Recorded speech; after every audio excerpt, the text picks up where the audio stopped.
Are they trying to build a nuclear weapon versus a peaceful nuclear power program, Mr. Secretary? Have the Iranians been trying to build a nuke? There are plenty of indications that they have been moving their way towards something that would look a lot like a nuclear weapon. Does China intend to take Taiwan by force if necessary?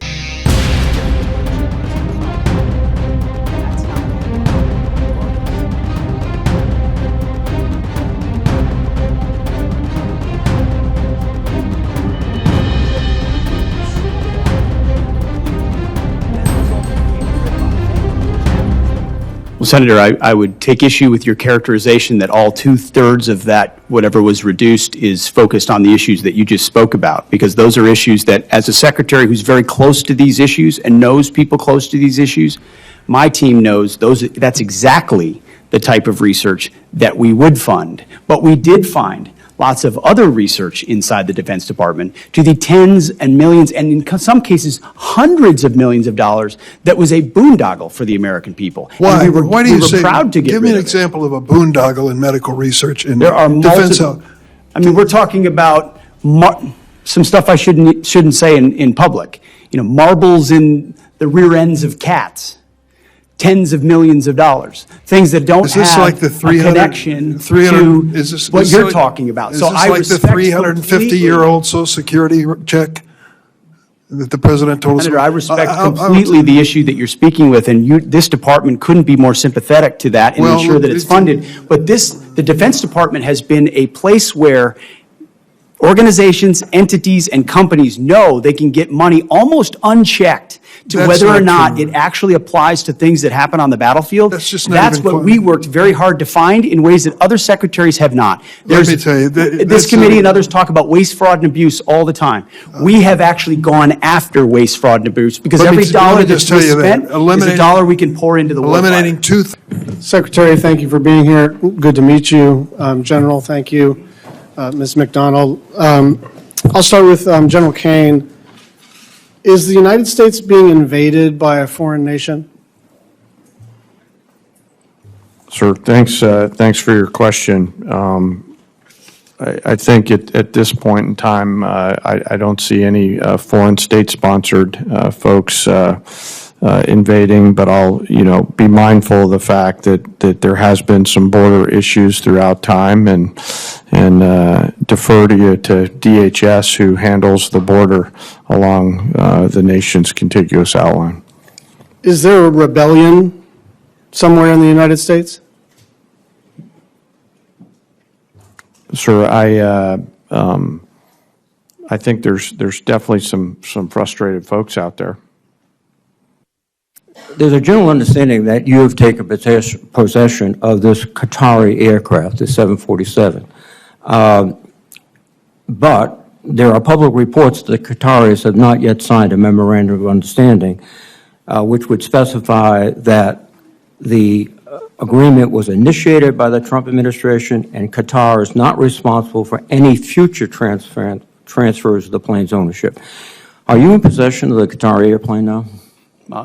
Any specifics about future aircraft that could be Air Force One can't be discussed here, but sure there is a conversation about a memorandum of understanding. A memorandum of understanding remains to be signed, Senator. You have signed a contract with a company to reconfigure the aircraft. What is the price of that contract? That cannot be revealed in this setting. Why can't it be revealed in this setting? Well, this is the Appropriations Committee of the United States Senate. We appropriate the money that you will spend after it's authorized by my committee. And you cannot tell us how much the contract is for? You will have that number, Senator. It just can't be talked about. You want it now. It's been the contract has been signed, correct? The contract has been signed? The memorandum of understanding is not complete, and therefore I'm talking about the contract with the American contractor. Has it been signed? It's nothing on that front that I'm aware of is being executed. Number one, who's the aggressor and who's the victim in the conflict?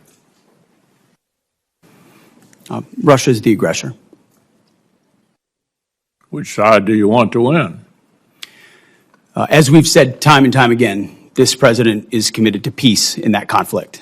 Ultimately, peace serves our national interests and we think the interest of both parties, even if that outcome will not be preferable to many in this room and many in our country.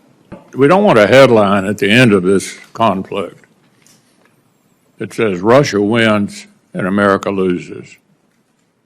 And given the fact that all of our adversaries are communicating with each other, that's extremely important if we're going to continue to play the role in the world that the vast majority of members of Congress think we should still play, particularly now that our adversaries are more significant than they have been since the Berlin Wall came down.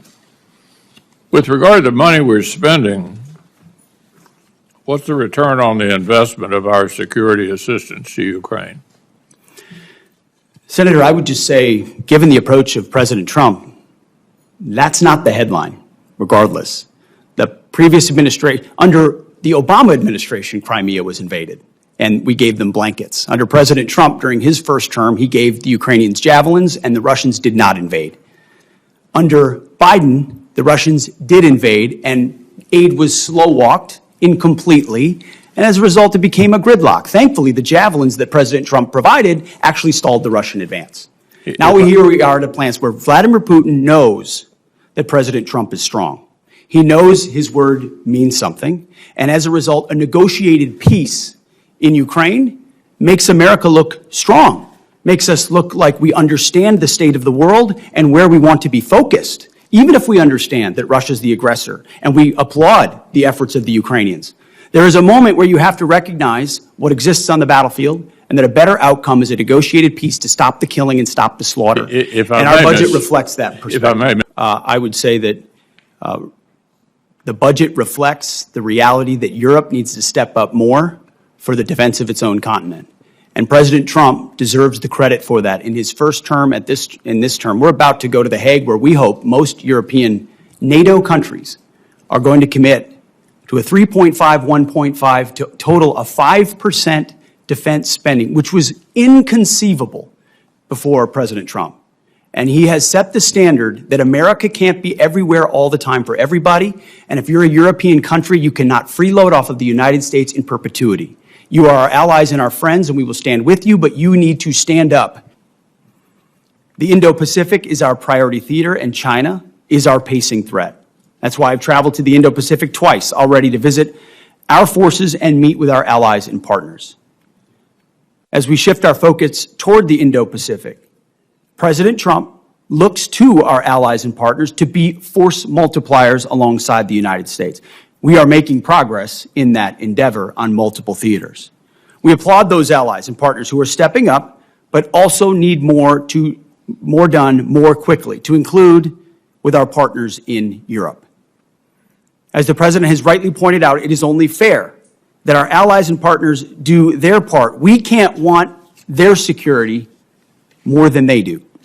As to Iran, they say they want to kill all the Jews. Do you agree with them?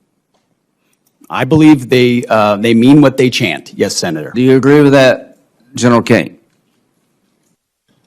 Sir, I think they've got some agendas for sure to. Well, is that agenda to use a nuclear weapon against Israel? Sir, I think they would potentially. They had a nuclear weapon. Would they use it against Israel? Sir, I think they would potentially. What do you think, Ms. Secretary?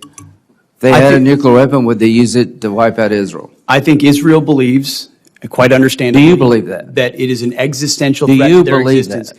Hold on, and in the hands of the wrong Iranian, a cleric or a radical, that they would seek to Well, use is this a radical cleric that exists there today? Well, as of if right he's now, not, yes. who the hell would be? So I'm trying to get everybody to think, let's don't do what we did in the 30s. They're going to use a nuclear weapon if they get it. Are they trying to build a nuclear weapon versus a peaceful nuclear power program, Ms. Secretary? Have the Iranians been trying to build a nuke? There are plenty of indications that they have been moving their way towards something that would look a lot like a nuclear weapon. Does China intend to take Taiwan by force if necessary? We don't believe they've made that decision yet, but certainly if you look at their exercises that they're performing in that area, they What do you look a lot think, like General what that would Kane? look Do you like. think China is intent on taking Taiwan? Sir, I think it's, not to split hairs, but I think it depends on what you define take. I think if. I mean, like, take it over. I think if they could get them their way, for sure. Do I think they're going to use military capability? Maybe, maybe not. Do we need to be prepared for that? Yes. Okay.